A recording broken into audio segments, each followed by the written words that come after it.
Alors nous continuons avec le chapitre 4, qui va concerner les 7 degrés de la perfection qui sont également marqués dans Ésaïe, au chapitre 11, mais cette fois-ci par gradation descendante. Et nous verrons le sens mystérieux du nombre 8. Donc il me semble que les 7 opérations du Saint-Esprit dont parle Isaïe correspondent à ces degrés et à ces sentences du Sauveur. Mais l'ordre n'est pas le même, car là, on commence par ce qu'il y a de supérieur, et ici par ce qu'il y a d'inférieur. En effet, la prophétie nomme en premier lieu la sagesse et en dernier lieu la crainte de Dieu. Mais la crainte du Seigneur est le commencement de la sagesse. Si donc nous suivons l'ordre en montant, le premier degré est la crainte de Dieu, le second la piété, le troisième la science, le quatrième la force, le cinquième le conseil, le sixième l'entendement, le septième la sagesse.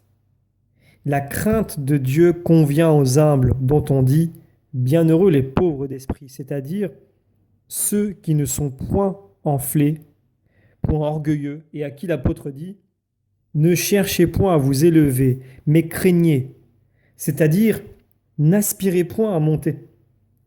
La piété convient à ceux qui sont doux, car celui qui cherche pieusement honore la Sainte Écriture, ne critique point ce qu'il ne comprend pas encore, et par là même ne résiste pas. Ce qui constitue proprement la douceur. Aussi dit-on, bienheureux ceux qui sont doux. La science est le propre de ceux qui pleurent, qui ont appris par les saintes écritures à connaître dans quels mots ils sont impliqués, mots qu'ils convoitaient dans leur ignorance comme chose bonne et utile, et c'est d'eux que l'on dit, bienheureux ceux qui pleurent. La force est le partage de ceux qui ont faim et soif. Ils travaillent en effet dans le but d'obtenir la jouissance du vrai bien et de détacher leur cœur des choses terrestres et matérielles. Et l'on dit d'eux, bienheureux ceux qui ont faim et soif de la justice. Le conseil convient aux miséricordieux car le seul remède, le seul moyen d'échapper à tant de maux, c'est de pardonner comme nous voulons que l'on nous pardonne. C'est d'aider les autres de tout notre pouvoir comme nous voudrions nous-mêmes être aidés. De cela on dit bienheureux les miséricordieux. L'entendement appartient à ceux qui ont le cœur pur, parce que leur regard purifié peut voir ce qu'on dit du corps, ce que l'œil du corps n'a point vu, ce que l'oreille n'a point entendu, ce qui n'est point monté dans le cœur de l'homme. Et il est dit d'eux, bienheureux ceux qui ont le cœur pur.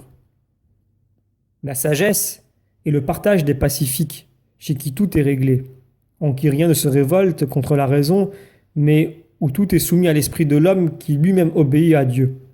C'est d'eux que l'on dit, bienheureux les pacifiques. Mais le ciel, l'unique récompense de tous, prend des noms divers selon la différence des degrés.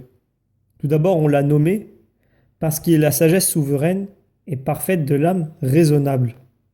On a donc dit bienheureux les pauvres d'esprit, parce qu'eux appartient le royaume des cieux. C'est comme si l'on disait la crainte du Seigneur est le commencement de la sagesse.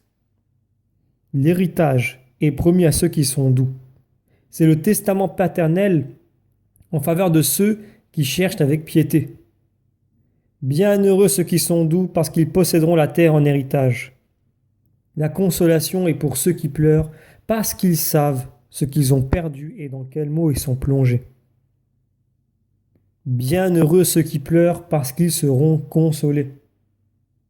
Le rassasiement est réservé à ceux qui ont faim et soif, comme une réfection nécessaire à ceux qui travaillent et combattent courageusement pour leur salut. Bienheureux ceux qui ont faim et soif de la justice, parce qu'ils seront rassasiés.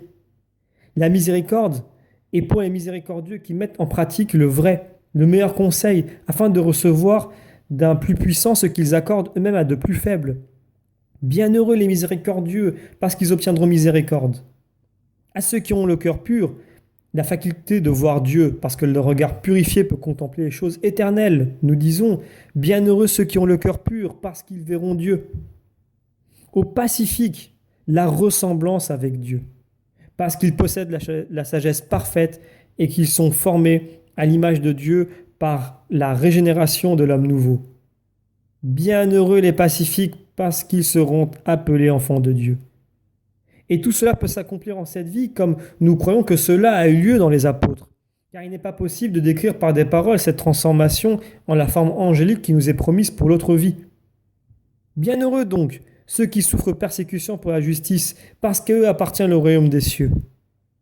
Cette huitième sentence qui revient à la première et montre l'homme parfait est peut-être figurée, et par la circoncision de l'ancienne loi qui se faisait le huitième jour, mais également par la résurrection du Seigneur qui a eu lieu après le Shabbat, c'est-à-dire le huitième jour, qui est en même temps le premier, et par la célébration des 2 octaves que nous solennissons dans la régénération du nouvel homme et par le nombre même du jour de la Pentecôte. En effet, 7 multiplié par 7 donne 49, à quoi on ajoute un huitième jour, pour compléter 50 et revenir en quelque sorte au point de départ. Et c'est en ce jour qu'a été envoyé le Saint-Esprit, par qui nous sommes conduits au royaume des cieux, de qui nous recevons l'héritage, qui nous console, nous nourrit, nous fait miséricorde, nous purifie, en sorte que, devenus parfaits, nous supportons, pour la vérité et la justice, les persécutions qui viennent du dehors.